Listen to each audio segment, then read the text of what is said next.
Hello, everyone, and welcome. Before we begin, here's a quick explanation. Adolf Hitler was the dictator of Nazi Germany from 1933 to 1945. He started World War II, caused the deaths of millions, and led one of the darkest times in human history. We are not telling this story to support him. We are not telling it to criticize him either. This video is only for educational purposes. To help you learn from history, to help you practice English, and to understand what really happened in his final 24 hours. If you want to know his full life story, you can watch his complete biography on our channel. But today, we focus on the last day, the end of everything, told like a movie, but based on real history. Welcome to the final day of a man the world will never forget. This is not a political video. This is not about supporting or attacking anyone. This is about a moment in time. The last 24 hours of Adolf Hitler, a man who once stood in front of millions, now stood alone in silence. A man who once commanded armies, now sat underground, waiting to die. And today, we will walk through those final hours. With you, we will enter the bunker. We will feel the walls shake from bombs above. We will see fear on the faces of those who followed him to the very end. And yes, this video is also perfect for English listening practice. We use real-life events, clear storytelling, and powerful vocabulary, so you can improve your English while witnessing one of the most intense days in history. Let's begin. Part 1. April 29th, 1945. The bunker, the bride, and the breaking point. It's deep into the night. The world above is on fire. But below ground, inside the cold concrete bunker beneath Berlin, time is slowing down. Adolf Hitler, age 56, is sitting alone. He knows the war is over. He knows the city above is being taken street by the Soviet army. He knows death is only hours away. And yet, at this moment, he makes a strange decision. He tells his assistant, "Prepare for a wedding. Tonight, I will marry Eva." Why now? Why, after 14 years of silence, did he choose this moment, at the end of the world, to finally marry her? Eva Braun had been with Hitler since she was 17. She had waited in the shadows, far from the public eye. She was never shown beside him in photos, never acknowledged as his partner in speeches. For 14 years, she waited, quietly, faithfully, away from the spotlight. She had tried to take her life twice, not because he hurt her, but because she felt invisible. But she stayed. She believed in him. And in his final days, she refused to leave the bunker, even when everyone else begged her to escape. And that's when he knew. This woman had followed him not for power, not for money, but out of blind, private loyalty. And now, with the city falling and the walls trembling, he said, "She deserves my name, even if only for a few more hours." This was not a romantic decision. It was not about love. It was about control, ritual, and finality. He wanted to end his life with everything arranged: a marriage, a will, a last speech, a planned death. It was the beginning of his goodbye. In a small room, dimly lit and silent, the wedding began. There were no flowers, no music, only the sound of pens scratching on paper and distant explosions above. Eva Braun wore a pale blue silk dress. Her face was calm, too calm. Everyone around her said the same thing. She smiled, like she had accepted everything. Hitler wore a simple black suit, no medals, no uniform. A civil officer stood before them and asked the traditional questions. "Do you take this woman?" He answered, "Yes." And just like that, after 14 years, they were married. The staff tried to celebrate. A small table was set. A bottle of champagne was opened. But no one drank. No one laughed. The air was too heavy. One officer later said, "It felt like a funeral, not a wedding." After the wedding, Hitler walked to a nearby room and sat at his desk. With a shaking hand and dead eyes, he began to dictate his final words. His political testament. His secretary, Traudl Junge, sat across from him and typed every sentence. He didn't say sorry. He didn't cry.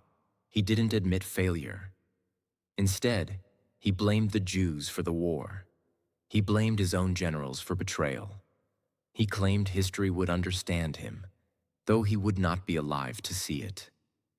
And then he said something very clear.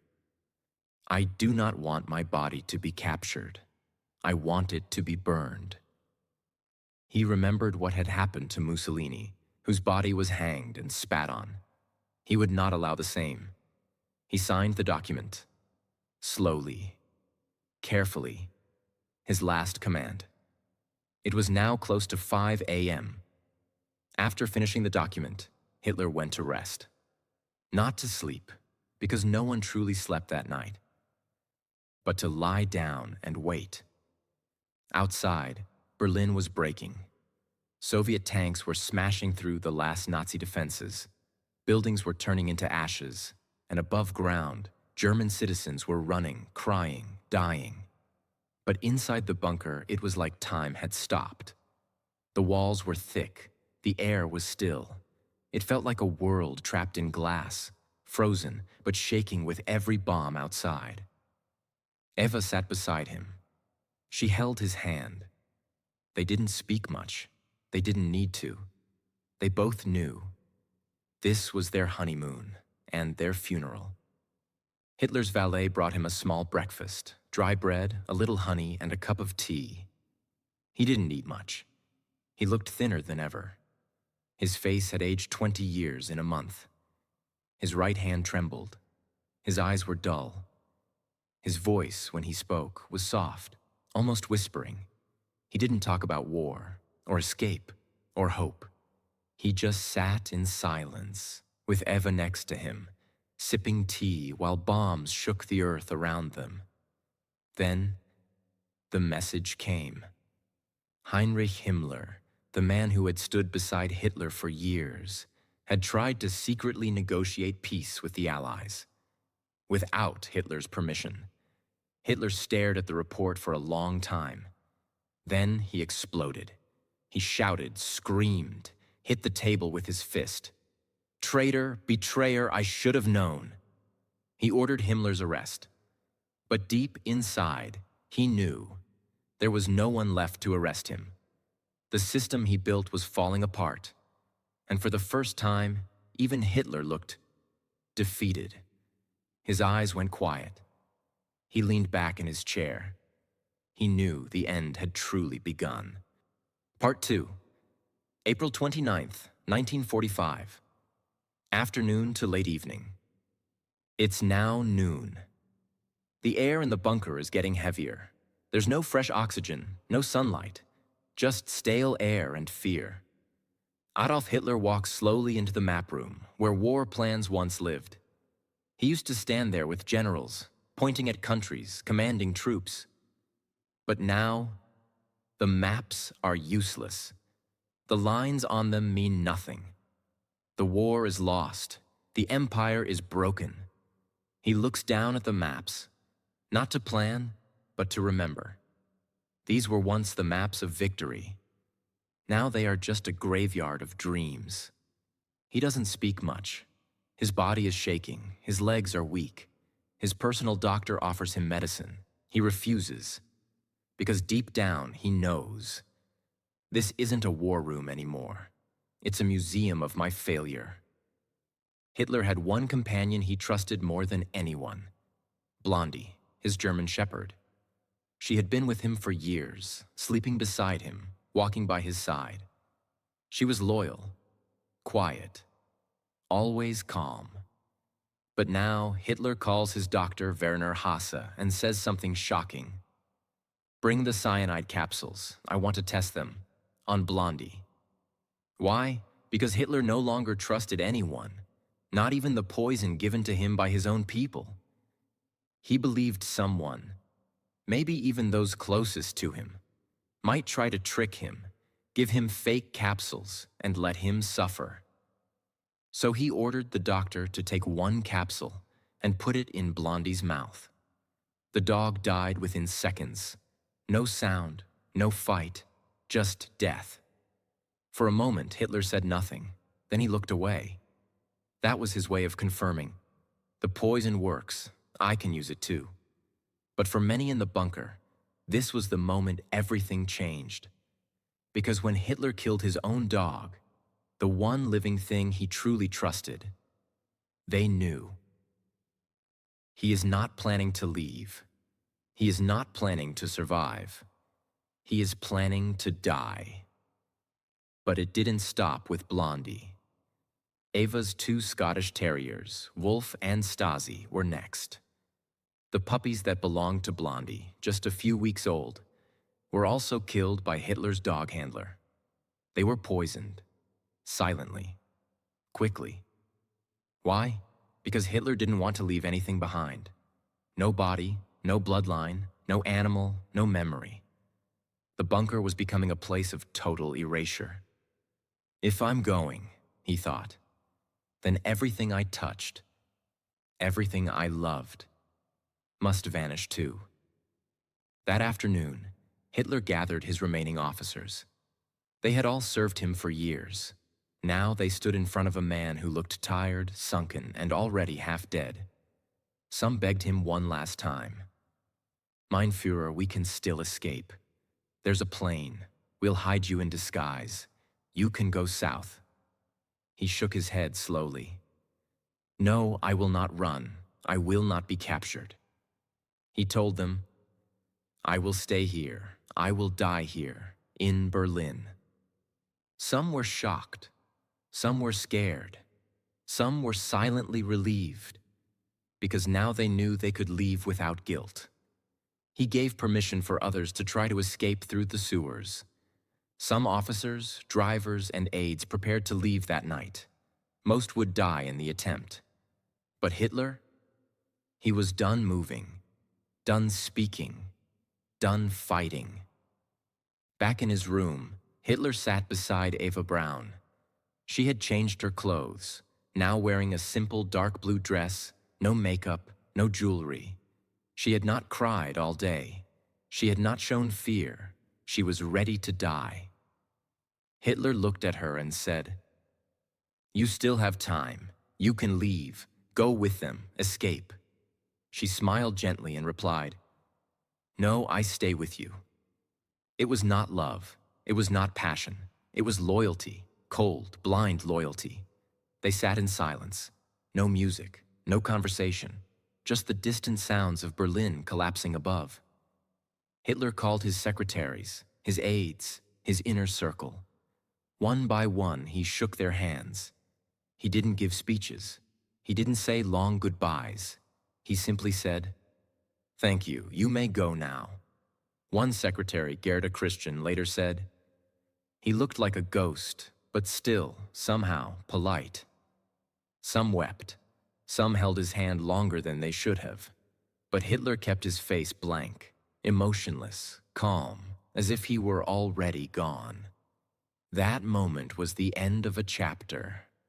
The people who once surrounded him like a king were now walking away, leaving him alone with his wife and with his death. As strange as it sounds, the night became quiet. Hitler ate a small meal, the same as before, bread and tea. He sat with Eva. They talked very little. Outside, the bombs were getting louder. The Soviets were now just blocks away. Gunfire could be heard above the garden. But inside the bunker, Hitler wasn't moving. He was writing something in his notebook. He wasn't giving orders. He wasn't reading the news. Because the war, his war, was already over. Hitler stood up slowly. His legs were weak. His walk was slow. He went to his private bedroom. Eva followed. The door closed behind them. There were guards posted outside, but no one was allowed in. It was not a night for sleep. It was a night to prepare. Because by the time the sun would rise, everything would end. As April 30th begins, time no longer feels real inside the Führer bunker. Above ground, Berlin is collapsing street by street. The sounds of explosions are now constant. Gunfire, shells, even human screams. The Soviets are almost at the gates, but inside, it is silent. Hitler lies in bed, eyes open, staring at the ceiling. He is not sleeping. Eva Braun is next to him, quiet, peaceful, already emotionally gone. She knows it's her final night. Down the hallway, staff members whisper softly. Nobody knows what to say anymore. The bunker has become a waiting room for death. Hitler gets up. Slowly, carefully. His steps are weak. His back is bent. His clothes hang loosely on his thin body. He walks into the hallway. His eyes scan the faces of the few people still loyal to him. No anger, no panic, only stillness. Like a man who has already said goodbye to the world inside his heart. He sits in the dining room with Eva. They eat a small breakfast. The same as always, dry bread and tea. Eva tries to smile. Hitler tries to stay calm, but everyone knows this is not a meal. This is a ritual before execution, one they will perform themselves. Hitler calls in his aide, Otto Günsche, and gives him two very specific orders. 1. After he and Eva are dead, their bodies must be immediately carried outside and burned. 2. The burning must be done completely. No trace should remain. He reminds Otto of what happened to Mussolini. Hung upside down, spit on, mocked by the public. That will not happen to me, Hitler says. You must burn us, no matter what it takes. Otto nods. His face is pale. His hands are shaking, but he agrees, because disobeying was not an option. Even now, Hitler gets dressed, not in a uniform, not in a general's coat, but in a plain military jacket, buttoned all the way up, and dark trousers. Eva puts on a dark blue silk dress, her favorite. No jewelry, just soft perfume. She brushes her hair carefully, like a bride preparing for her final hour. Then Hitler walks into the hallway. One by one, he meets with his personal staff. He shakes each of their hands slowly and quietly. To some, he says a word. To others, just a nod. Thank you, he says to his secretary, Traudl Junge. You may leave now. You have served me well. Some start crying. Others freeze, unsure how to say goodbye. One officer, Rokas Misch, later remembered. He looked like a shadow, not a man.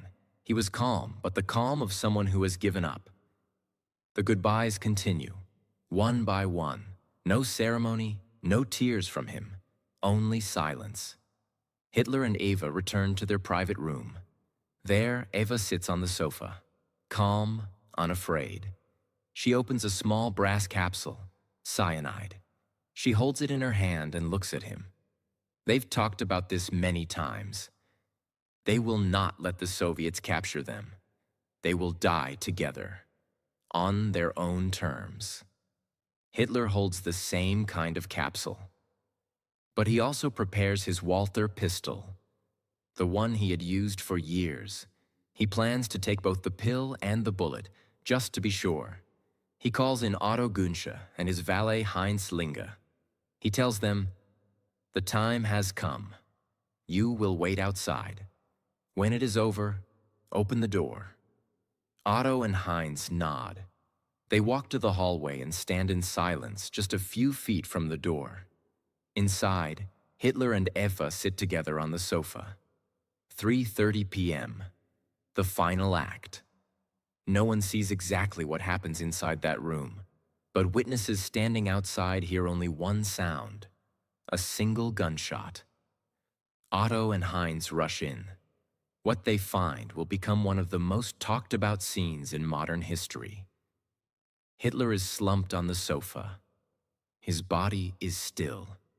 There is a small hole in his right temple. The blood has splattered across the floor and wall. Eva lies beside him. There are no wounds, only a faint smell of bitter almonds from the cyanide. They are both dead. The man who once commanded millions is now a lifeless figure in a quiet underground room. Just as ordered, Otto and Heinz begin the process. They wrap both bodies in thick gray blankets. They carry them upstairs, up the narrow staircase, through the tight hallway, and out into the garden behind the chancellery. It is still daylight. The ground is shaking from artillery fire. The Soviets are only blocks away. They place the bodies in a shallow crater near the bunker exit. Then they pour can after can of gasoline over them. Otto takes a match. He lights it, drops it. The flames rise. The bodies begin to burn. No music, no prayer, no soldiers, no flag, just fire, smoke, and silence. They salute the flames, then run back into the bunker as gunfire cracks overhead. Inside, the remaining staff gather. Otto reports, "The Führer is dead. His body has been burned." There is no celebration, no ceremony, just stunned faces, pale skin, and empty eyes. For a moment, nobody speaks. Then someone says, "It's over." And just like that, everything Hitler built, everything he controlled, everything he dreamed, was now ashes in a garden. Part 3. April 30th, 1945, 4 p.m. onward. Outside the bunker, in the garden above, the bodies of Hitler and Eva Braun are still burning. Black smoke rises. The flames are strong at first, but begin to weaken quickly. Why? Because the ground is soaked with rain and the supply of gasoline is limited. They pour more, light it again, but the bodies do not burn completely. Inside the bunker, people wait in silence. Nobody talks about the future. Nobody makes plans. They just sit, frozen in fear, knowing that any moment now, the Soviets could be at the door. Before his death, Hitler had signed his final political statement. In it, he named Admiral Karl Dönitz as the new leader of Germany. Not Himmler, not Goebbels. Dönitz is in northern Germany. When he receives the message, he's shocked and confused. Germany is falling. The war is over. The capital is lost. But now, he is the head of a dead empire.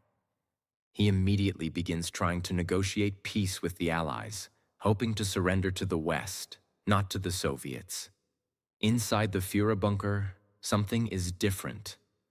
The man who controlled everything is gone.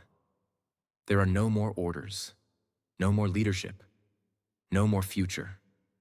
For the people still there, secretaries, cooks, aides, soldiers, the reality begins to hit. We are not part of a government anymore. We are part of a grave. Some people start packing small bags. They grab warm coats, food, water, and maps. They know they need to escape. They know the Soviets are closing in. They know capture might mean torture or death. But there's one problem. There is no clear way out. Now that Hitler is dead, Joseph Goebbels, the Minister of Propaganda, becomes the most senior Nazi official inside the bunker. He is not surprised. He was there when Hitler said goodbye. But Goebbels has no plans to run, no plans to surrender. He calls his wife, Magda, and says, "We will not leave. We will not live in a world without him." Together, they make a terrifying decision. They will die here, and they will kill their 6 children with them. Their decision shocks even the remaining staff. But nobody dares to argue. While Goebbels prepares for death, others are preparing for escape. A group of guards, officers, and bunker staff start planning routes out of Berlin. Some try to use secret tunnels. Others plan to move disguised as civilians. Some plan to wait until dark and slip out under gunfire. The first group to try, around 20 people, leaves just before sunset. They wear civilian clothes, carry light bags, but above ground, chaos rules. Soviet tanks are rolling in. There are gunfights on every street corner. Fires light up the sky. Only a few escape. Most are killed or captured within hours. Otto Gunsche and Heinz Linge return to the garden.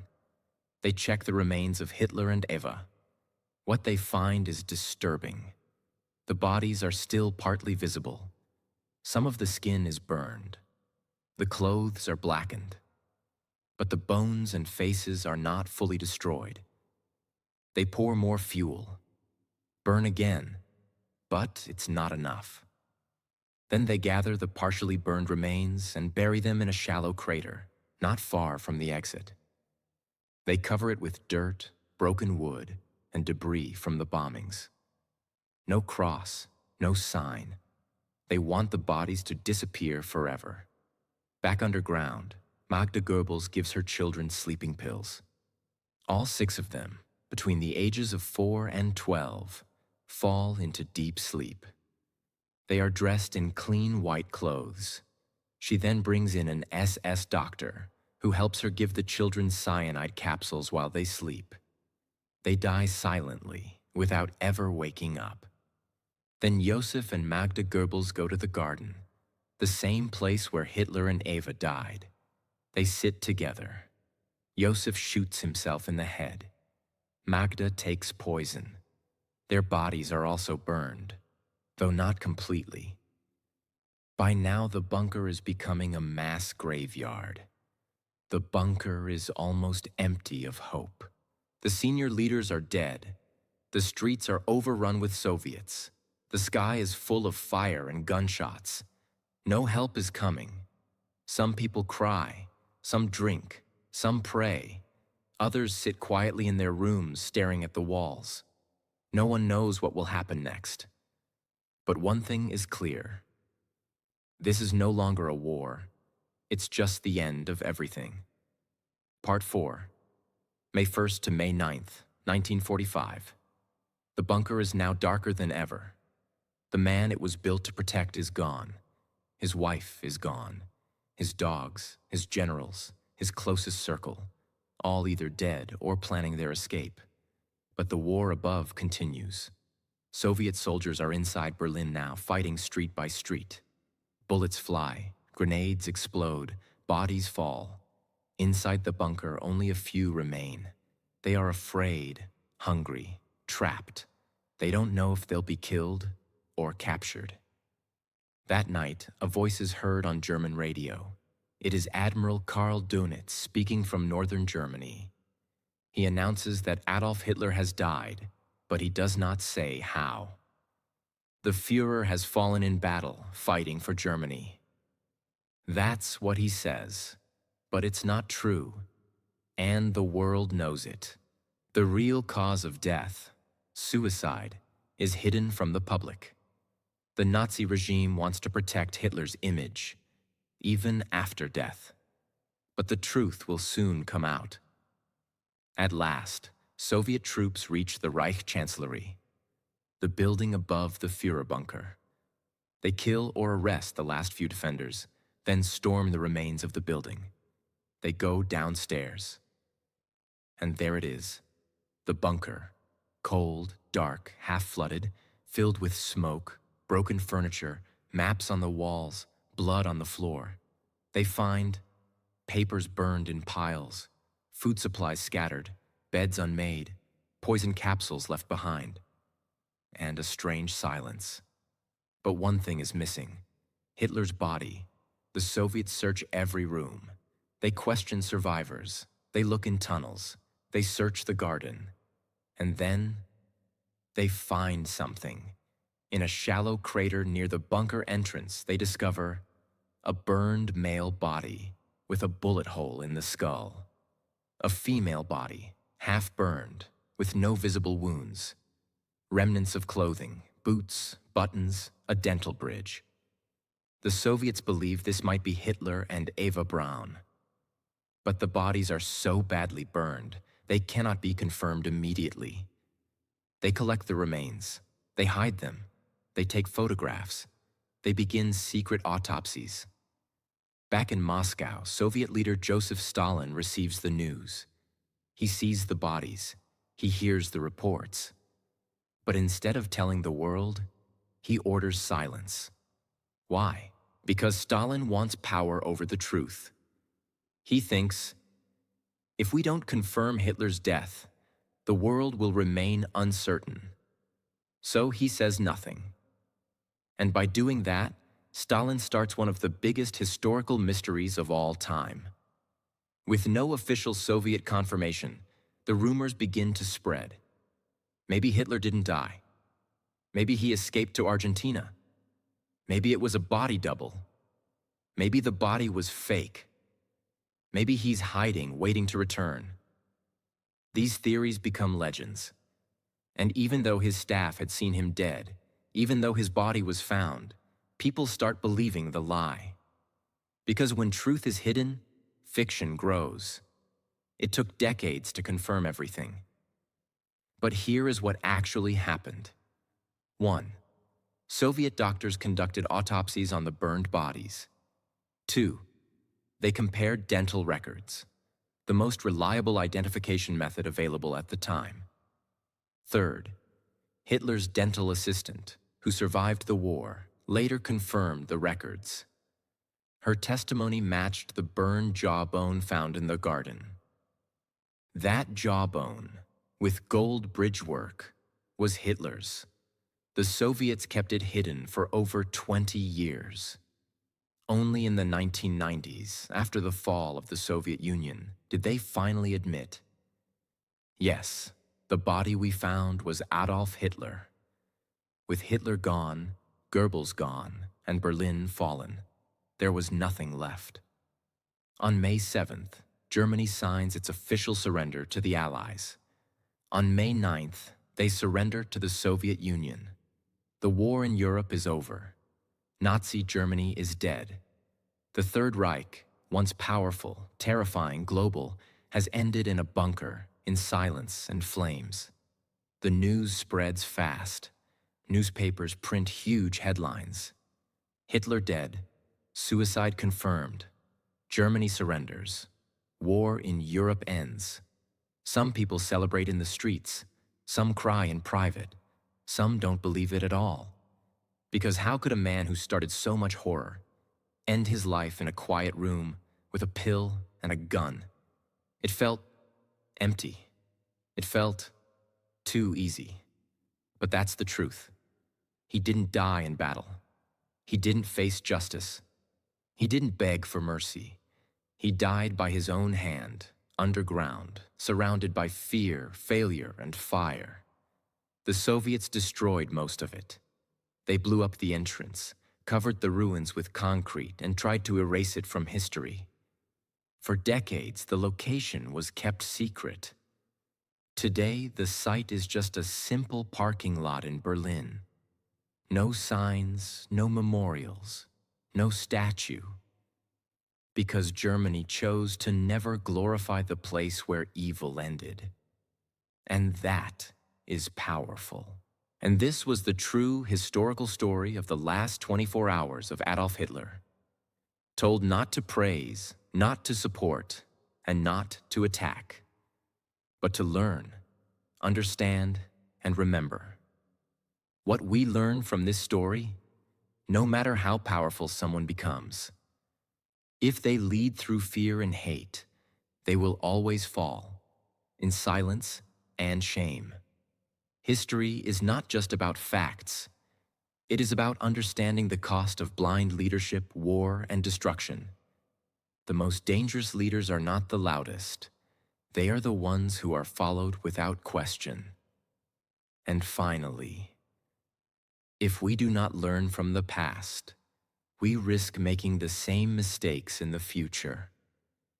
This video also helps you practice real-life English through deep storytelling, emotional vocabulary, and simple sentence structure. So if you are learning English, you are not just watching history. You are improving your listening, understanding, and speaking.